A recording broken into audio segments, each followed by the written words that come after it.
Selamat berjumpa teman-teman. Kali ini kita akan bahas tentang bibit ubi jalar. Oke, kita tidak asing lagi tentang ubi jalar. Tapi bagaimana kita mendapatkan bibit ubi jalar yang baik? Belum tentu semuanya paham bahwasanya bibit ubi jalar ditanam pada umumnya melalui stek, baik stek batang ataupun stek pucuk.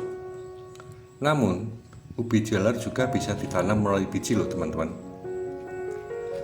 Penggunaan stek pucuk atau stek batang yang ditanam sebagai bibit ubi jalar mempunyai keterbatasan, di mana jika kita secara terus-menerus menggunakan stek yang berasal dari tanaman sebelumnya akan menurunkan tingkat produktivitas tanaman.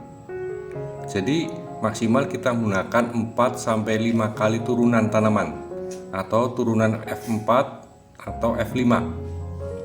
Maksudnya seperti ini. Jika kita menanam ubi jalar, kemudian kita potong batangnya sebagai stek, baik pucuk maupun batangnya, dan kita tanam lagi. Setelah besar, kemudian kita potong lagi batangnya, kita jadikan stek lagi untuk kita jadikan sebagai bibit. Maka maksimal bibit yang bisa kita tanam adalah 5 kali pengulangan tanamannya. Selanjutnya kita harus mulai lagi dengan bibit F1 atau bibit indukan. Jika kita menanam pada F6 dan seterusnya, maka jelas produktivitas akan menurun. Nah, bibit F1 ini bisa kita dapatkan dari umbi ubi jalar yang akan kita perbanyak atau akan kita tanam.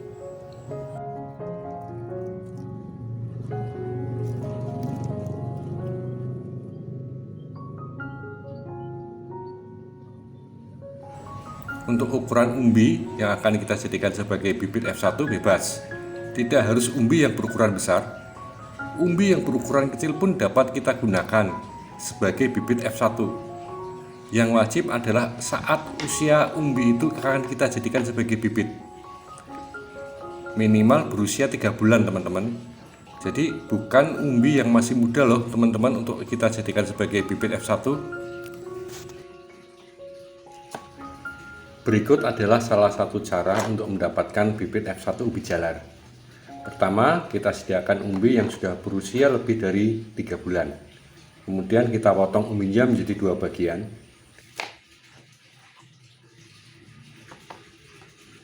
Dan di bagian yang kita potong tadi, kita tancapkan lidi. Nah, yang saya gunakan ini adalah tusuk gigi ya teman-teman.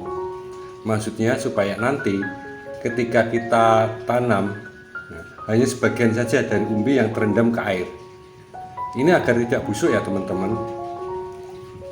Kemudian diharapkan nanti umbi akan tumbuh tunas di bagian pangkal atau ujung umbinya.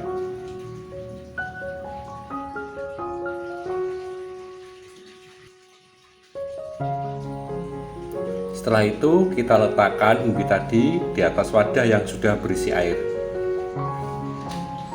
Pastikan bagian bawah ubi itu menyentuh air ya teman-teman. Jika airnya menyusut berkurang, maka bisa ditambahkan dengan air sampai menyentuh pada bagian bawah umbinya. Kemudian kita tempatkan di tempat yang teduh dan biarkan sampai tumbuh menjadi tanaman baru. Beberapa umbi akan terlebih dahulu menumbuhkan akar.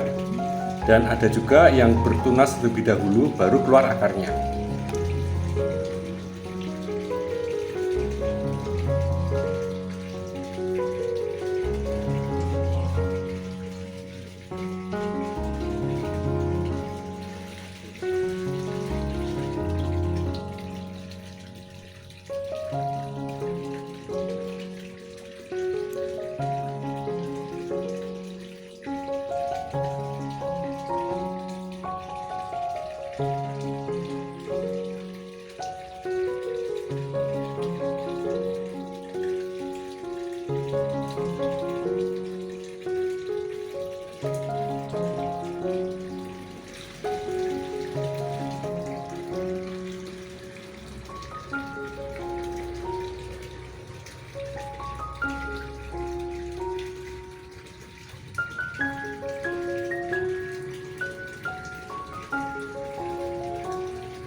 Setelah tumbuh tanaman baru dari umbi dengan minimal jumlah ruas sebanyak 5 ruas, kita dapat memisahkan tanamannya dari umbinya dan kita namakan sebagai bibit F1. Nah, bibit F1 inilah yang kita harapkan menjadi tanaman ubi jalar yang mempunyai produktivitas yang tinggi.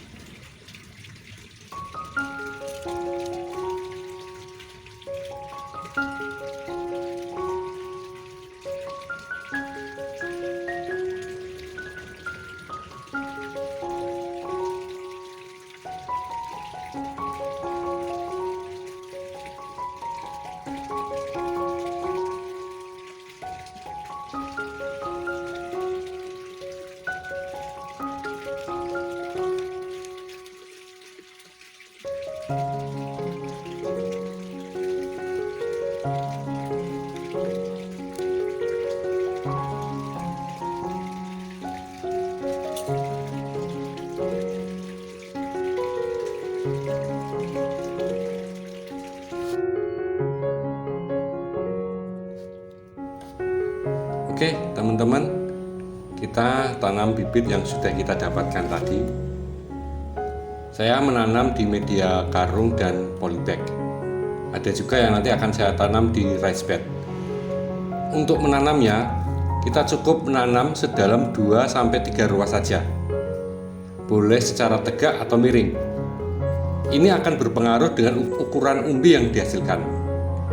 Jika terlalu banyak ruas yang ditanam, maka kecenderungan umbi yang dihasilkan akan lebih kecil dibandingkan jika kita hanya menanam sedalam 2 atau 3 ruas.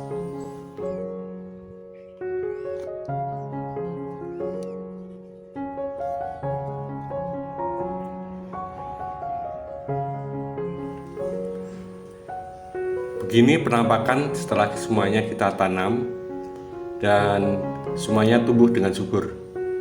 Tinggal kita rawat dan kita tunggu saatnya panen nanti di usia minimal 90 hari setelah tanam. Untuk perawatan ubi jalar sangatlah mudah teman-teman. Kita bisa memberi tambahan pupuk kompos atau juga dapat memberikan pupuk NPK. Dan yang penting jangan biarkan batang yang menjalar menyentuh tanah. Jika menyentuh tanah, maka akan tumbuh akar di sepanjang batangnya. Nantinya akar ini akan menjadi umbi, sehingga nantinya umbi yang kita harapkan ada di dalam media tanam ini akan menjadi lebih kecil. Nah, untuk itu setidaknya setiap 2 minggu akan kita balik atau kita angkat batangnya, supaya akar yang di luar ini tidak menjadi umbi. Yaps teman-teman, semoga apa yang saya paparkan ini bisa menjadi wawasan bagi kita semua. Dan jangan lupa ya teman-teman untuk subscribe, like, dan komennya. Dan terima kasih sudah banyak menyimak video ini. Sampai jumpa.